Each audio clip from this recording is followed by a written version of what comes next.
সেদিন গিয়েছিলাম আমার এক দিদির বাসায়। বয়সে বড় হলে কি হয়, ওনার সাথে আমার সম্পর্ক একদম ফ্রেন্ডলির মতো, মানে আমরা দুজন সবটাই নিজেদের ভিতরে শেয়ার করি। তো অনেকদিন দেখা হয় না আর যাওয়া হয় না, ছেলেকে নিয়ে ব্যস্ত থাকতে হয়।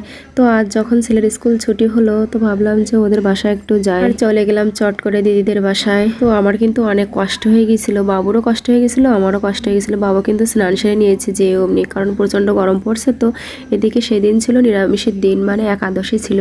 তো উনি সবজি করেছে, আমাকে সবজি দিয়েছে, বলছে প্রসাদ না। আর ওনারা সবাই কৃষ্ণ ভক্ত, মানে ওনাদের সবাই একাদশী করে। যেহেতু একাদশী আছি তো এই জন্য আর দিদির আবদার ফেলতে পারলাম না।